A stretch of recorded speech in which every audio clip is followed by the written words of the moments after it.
अफगानिस्तान और पाकिस्तान के बीच में जो सीमा है उसे डूरन लाइन कहते हैं। इसके दोनों ओर पश्तून बसते हैं।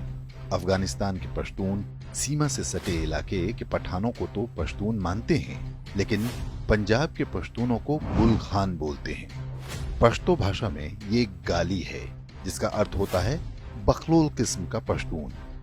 ये गाली इसलिए दी जाती है क्योंकि वो मानते हैं कि इन पश्तूनों की निष्ठा पाकिस्तान के लिए है। इसी तरह सिंधी, बलोची, पंजाबी जैसी ढेरों रीजनल आइडेंटिटी हैं। शिया, सुन्नी, हनफी, अहमदी, सलाफी, बरेलवी, देवबंदी के झगड़े तो अलग ही हैं। कोई एक दूसरे को पसंद नहीं करता। हर तबके के लिए दूसरा अछूत है। मगर आसमानी किताब की करामात कहें या इस मजहब का मूल चरित्र, ये सारे एक ही थैली के चट्टे बट्टे हैं। ये सारे शरीयत के मरीज हैं। भारत के कथित रक्षा विशेषज्ञ चाहे जितना ढोल पीटें या शरणार्थी अफगानों के लिए चाहे जितने आंसू बहा लें, उन्हें इस समस्या की कोई समझ नहीं है। पंजशीर के ताजिक और उज़्बेकों की लड़ाई बस सत्ता में हिस्सेदारी के लिए थी।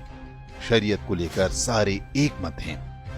विश्व के किसी भी कोने में मजहब विशेष के लोगों के बीच सर्वे करा लीजिए, 99% शरिया कानून और मुस्लिम उम्मा का समर्थन करते मिल जाएंगे। हम भारतीय लोग समझते हैं कि सांपों को दूध पिलाने से वो हमारे प्रति वफादार और समर्पित हो सकते हैं।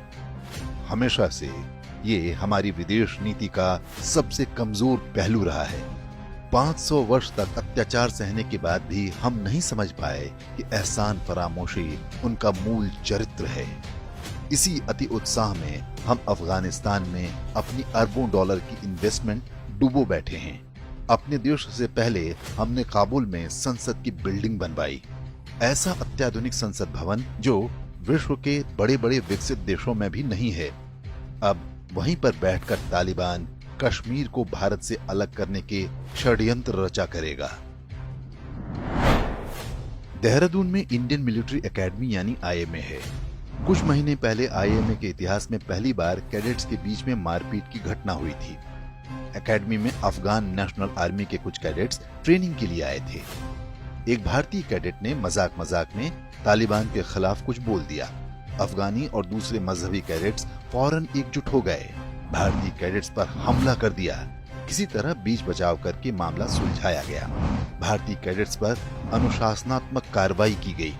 तालिबान प्रेमियों का कुछ नहीं हुआ, वो तो मेहमान थे और हमारे लिए अतिथि देवता के समान होता है।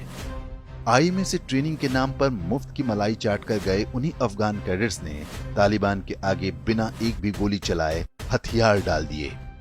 खबर है कि आईएमए में इस समय भी कई अफगान कैडेट्स पड़े हुए हैं। अब वे इंसानियत के नाम पर भारत में ही शरण पाने की फिराक में हैं। आगे ये क्या करेंगे आप स्वयं अनुमान लगा लीजिए।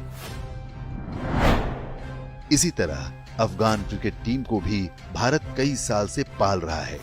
ग्रेटर नोएडा के क्रिकेट स्टेडियम को अफगानी टीम के खिलाड़ियों के लिए होम ग्राउंड भी घोषित कर रखा था, जहां वे मजे से प्रैक्टिस करते थे। बीसीसीआई अफगानिस्तान में 3 बड़े क्रिकेट स्टेडियम भी बनवा रहा था। हो सकता है जल्दी ही हमको इन स्टेडियमों में तालिबान के खूनी खेल लाइव देखने को मिले। पंजाबी पश्तूनों को गुल खान कहा जाए या नहीं, हम भारतीयों को जरूर गुल हिंदुस्तानी की उपाधि मिलनी चाहिए। हमने न तो अपने इतिहास से कुछ सीखा न वर्तमान से। हम आंखें होते हुए भी अंधे बने रहने को अभिशप्त हैं।